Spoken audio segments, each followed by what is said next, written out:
من قرار 2799 إلى انهيار الجسر التركي، حين يبدأ تقسيم تركيا من خرائب سوريا، بقلم صلاح الدين الكردي نوبار. في اللحظة التي مر فيها القرار 2799 في مجلس الأمن، لم يكن العالم يغير طريقة تعامله مع سوريا فحسب، بل كان يكتب السطر الأول في فصل الجديد من تاريخ تركيا ذاتها. القرار الذي بدا للوهلة الأولى تقنياً يرفع أسماء من قوائم العقوبات ويعيد ترتيب أوراق الملف السوري تحت الفصل السابع، يحمل في عمقه ما هو أخطر بكثير. إنه يضع الأساس القانوني والسياسي والجغرافي لمرحلة ما قبل تقسيم سوريا، ويفتح في الوقت نفسه الباب أمام مرحلة ما قبل تفكك تركيا، تلك الدولة التي بونت وجودها الحديث على إنكار كل ما يهدد شكل حدودها، وعلى تحويل الجغرافيا إلى سجن صامت لا يجرؤ أحد على كسر قضبانه.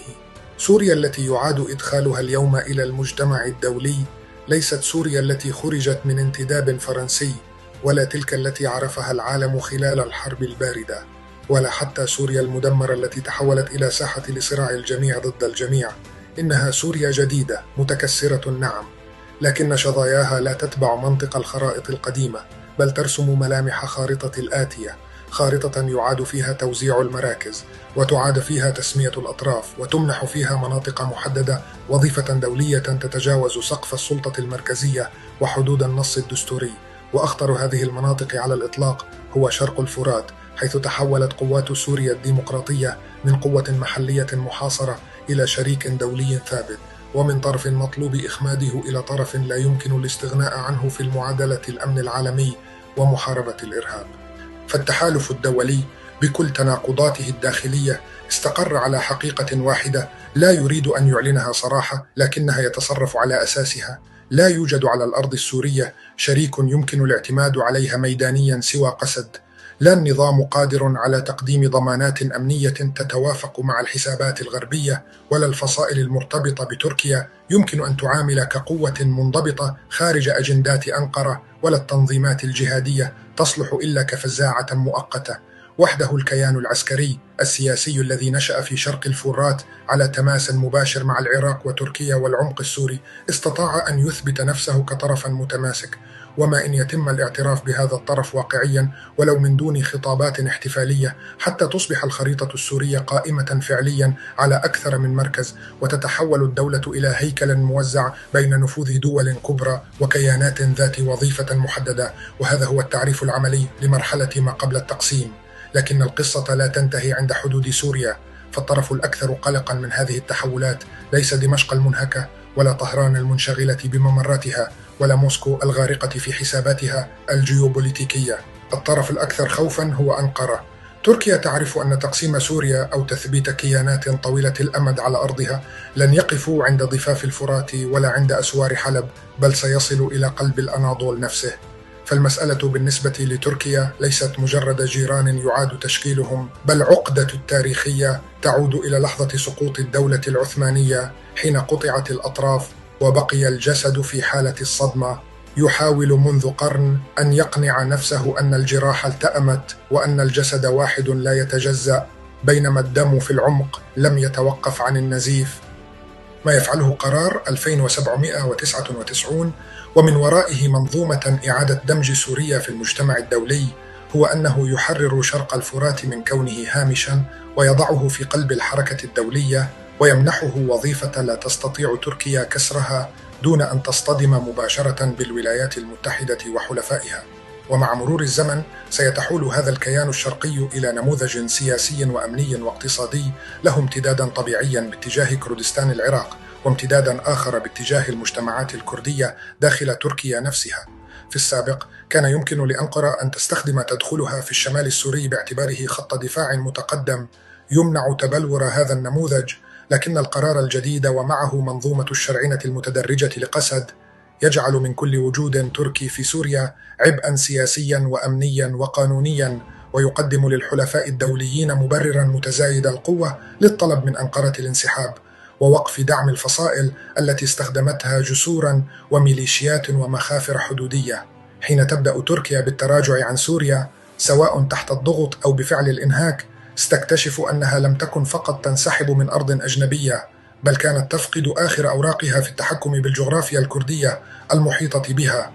فالاتصال التدريجي بين كرد العراق وكرد سوريا تحت سقف تفاهمات دولية سيحول جنوب الحدود التركية إلى شريط المتصل من الكيانات الكردية أو شبه الكردية، يمتد من زاخو حتى كوباني، ومن الحسكة حتى القائم. وهنا لا يعود السؤال هل ستقسم سوريا؟ بل يصبح السؤال الأعمق: كيف يمكن لدولة مثل تركيا أن تبقى متماسكة في ظل طوق جغرافي وسياسي جديد يحيط بها من الجنوب والجنوب الشرقي، ويملك شرعية دولية لا تستطيع إنكارها أو قصفها أو محوها بصورة عسكرية كما فعلت مع التجارب السابقة؟ إن الدولة التي بنت روايتها الرسمية على إنكار المسألة الكردية في الداخل وعلى تخويف المجتمع التركي من أي اعتراف بها ستجد نفسها فجأة أمام واقع لا يمحى: نموذج كردي مستقل نسبيا في العراق، ونموذج آخر في سوريا، وحراك متجدد في الداخل التركي يراقب هذه التحولات ويعيد تنظيم خطابه ومطالبه على ضوء ما يراه من حوله.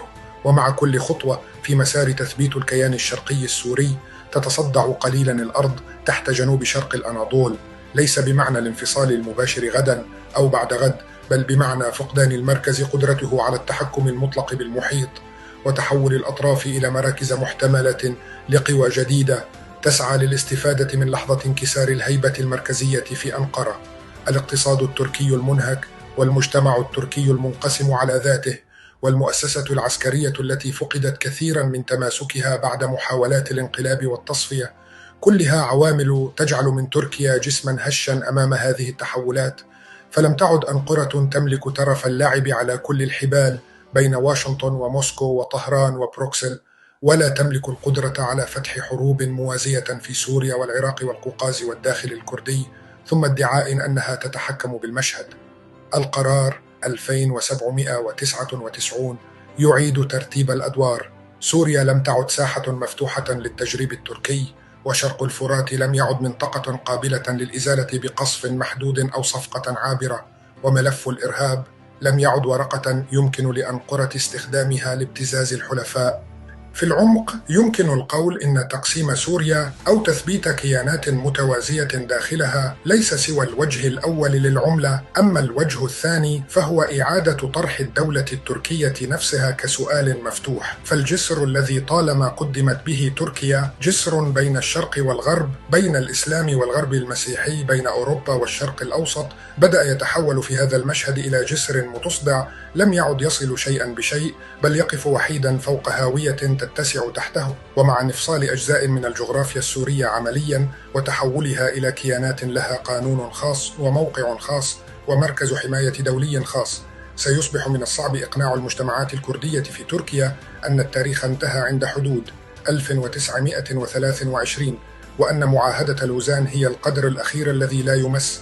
التقسيم لا يأتي ببيان رسمي، بل يبدأ كسلسلة من التراكمات: الاعتراف بكيان هنا، تثبيت لإدارة هناك، انسحاب لقوة محتلة من منطقة متنازعة عليها، إدخال قوات دولية تحت عنوان حماية المدنيين أو محاربة الإرهاب، ثم يتحول ذلك كله إلى حقائق لا يمكن الرجوع عنها.